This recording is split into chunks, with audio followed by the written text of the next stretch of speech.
One of the biggest questions I struggle with is that of the Mandela effect. On one hand, Occam's razor tells me it's the product of false collective memories.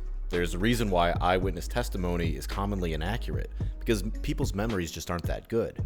Then on the other hand, I swear to God, I remember Mr. Rogers saying, "It's a beautiful day in the neighborhood." Listen to his theme song now, and Rogers says, "It's a beautiful day in this neighborhood." However, the one that really got to me is Britney Spears in her video, "Oops, I Did It Again," where her iconic headset is now missing. And when you watch this clip, notice how at the end of it, she grabs onto an invisible headset that's no longer there. Take a look.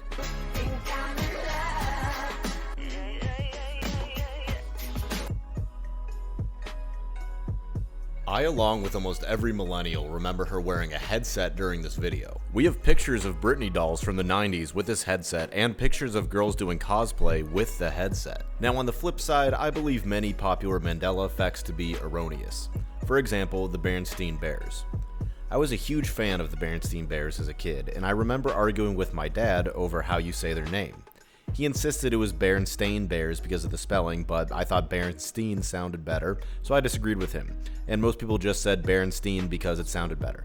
However, this still doesn't discount the more thought-provoking Mandela effects, like Snow White's Mirror Mirror on the Wall is now Magic Mirror on the Wall, even though there probably isn't a single person who remembers it as Magic Mirror, and pop culture references to the scene, like in Shrek, repeat Mirror Mirror. So is there a glitch in our matrix? Is nothing actually real with a capital R? Well, the ancient Gnostics seem to believe this, and I'm pretty sure I know how the Gnostics would explain the Mandela effect if they were alive today. But before I get into that, let me explain the Gnostic creation myth and how we all got here. This creation myth comes from an ancient text known as the Apocryphon of John, which is considered the quintessential book of Gnosticism. In Gnosticism, the fall didn't occur through Adam and Eve. It happened before the world's creation through a mistake made by a heavenly being called Sophia, whose name is Greek for wisdom. Sophia was one of the eons, divine entities who were descended from God the Father and who were roughly equivalent to angels. Of the many eons, Sophia was the last to arise from God. Like the other eons, Sophia was the child of a male-female pair of eons that had come before her, who had given birth with a father's blessing. Sophia and the rest of the eons formed the Pleroma, Greek for fullness, the Gnostic name for heaven. Sophia wanted to have a child too, but she went about this in the wrong way. She conceived without the involvement of her male partner or the approval of the father. Her child was the Demiurge, a misshapen, belligerent creature that was utterly unlike the other heavenly beings.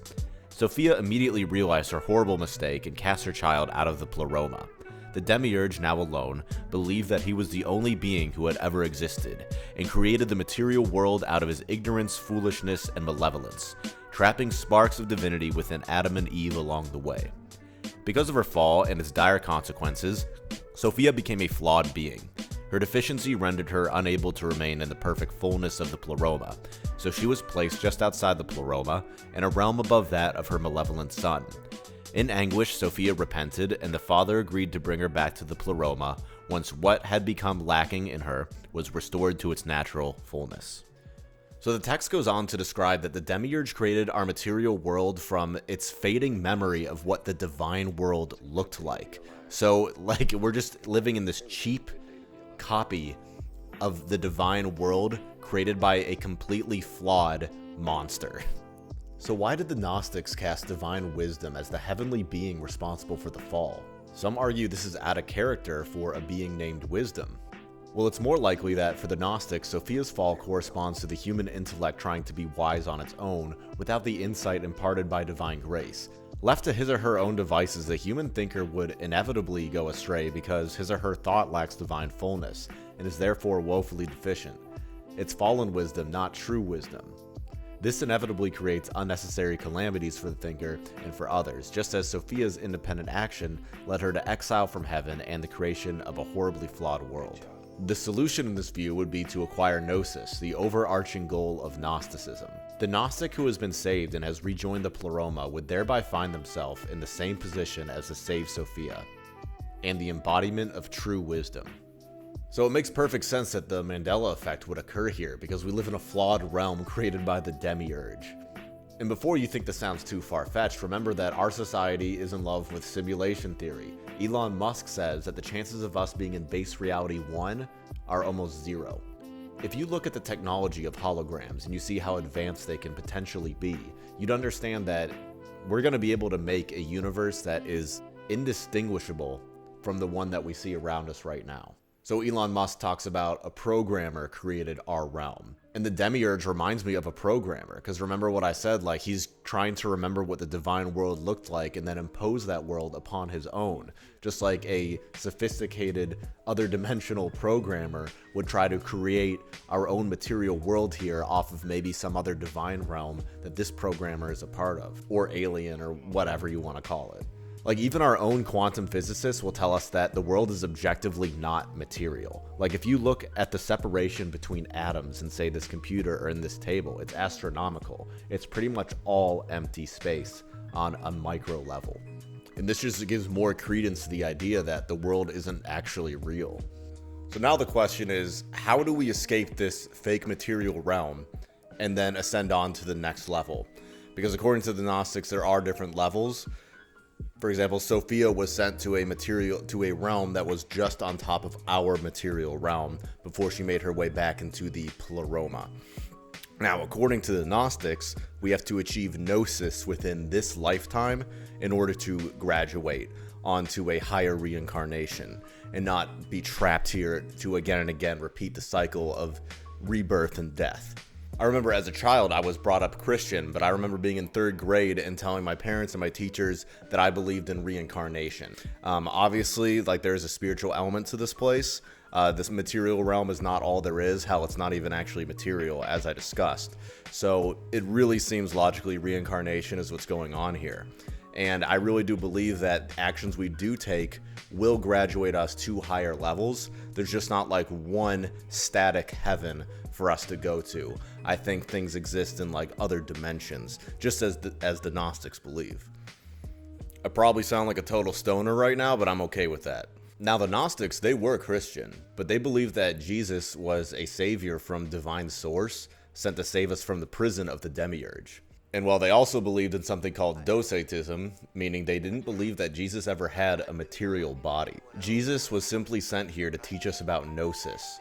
And gnosis is like this divine knowledge that we get from nothing empirical around us, but it's like this inner knowing that we have. It's something we know so deeply about, like divine knowledge, that we can't possibly get from this material realm. And the Mandela effect could be some minor example of divine source speaking to us directly. So through gnosis, we can ascend through what the Gnostics call the bar below, which is like the divine realms of heaven. I always like the word bar below. So let me give you a practical example of some gnosis that I believe I achieved recently. Before I went to bed the other night, I asked, what is some divine knowledge that I need to know? And the answer I got from my subconscious was, we have control over our destiny, but we don't have control over the cycles that occur here. Like, there's cycles that we can't fight against, but we can still have complete and total control over the direction of our lives. Now, David Burke is a scholar that's really studied the Gnostics, and I have a passage from one of his books right here. It says, the Gnostics could ascend by understanding increasingly abstract levels of existence, starting by understanding one's own existence and that of other lower divine beings, advancing to the contemplation of higher eons, ultimately the bar below, and attempting to gain some imperfect acquaintance with the ineffable, invisible spirit. Now, some principles the Gnostics talk about to achieve this would involve like asceticism and studying philosophical works, and of course like meditation as well. And according to some scholars, the path to illumination is actually mapped and teachable. So the Gnostics were definitely like the rebels of their time, because back in the day, only members of the church could actually talk to God and communicate God's messages onto the people. But according to Gnostics, it was up to each individual to be able to access divine information. So it's like those who are talking out against the corruption of our system right now have the spirit of the ancient Gnostics. I'm not going to say it's like a reincarnation of them, but it's like that same cycle repeating over and over again. So I feel like I should have prefaced this by saying that there was never any group of people who called themselves the Gnostics as a part of like one church or anything. It's kind of just like an amalgamation of different ancient Christian texts that went against like canon. Like, for example, the Book of Thomas. That's a really interesting one. Or I'm sorry, the Gospel of Thomas. The Gospel of Thomas talks about Jesus having a twin brother named Didymus Judas Thomas. And in this gospel, Didymus talks about Jesus as a kid.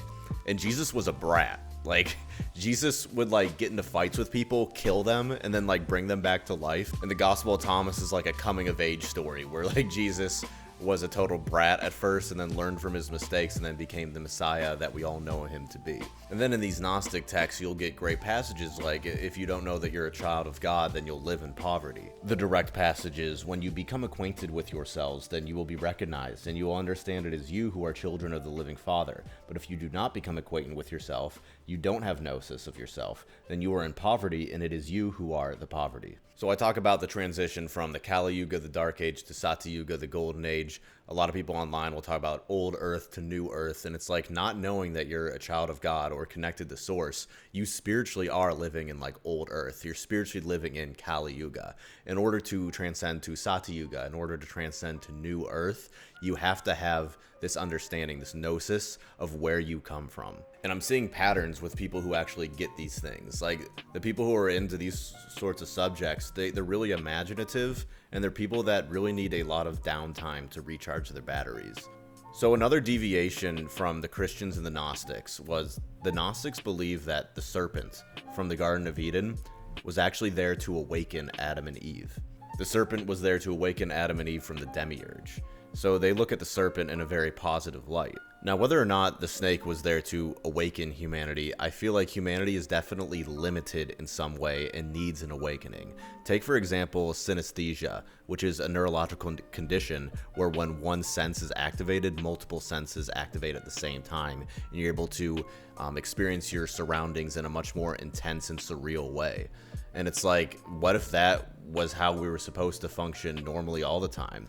It just seems like life is often lacking fullness to it, and that there's a reason why the pleroma, Gnostic word for heaven, was actually translated to fullness. It's like that's what we're lacking, is like the fullness of our five senses interacting through the world like when we were a child, and everything was so stimulating and interesting. Like, that's the natural mode of being, not the mundane material world that we're so accustomed to as adults.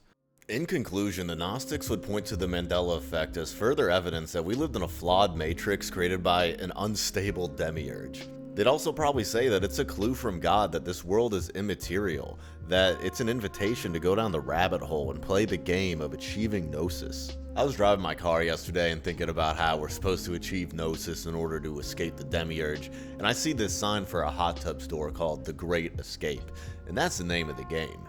Like, you watch these shows like Squid Game, movies, Hostel, about a player needing to escape this messed up game. That's your life. We're all stuck in this messed up game. I'm not talking about just the abstract idea of achieving gnosis, but I mean escape a 9-to-5 job that's mundane if that's where you're at in life. You got to get out of that and make enough money in order to have the freedom to do what you want. Money isn't just greed, like, it is a ticket to freedom. It's a ticket to escaping the Matrix. So yeah, we're all in the game, The Great Escape. That's literally just the title of our lives. And I wish you the best of luck, and I'll see you next week where I will give you more knowledge on how to escape the Matrix.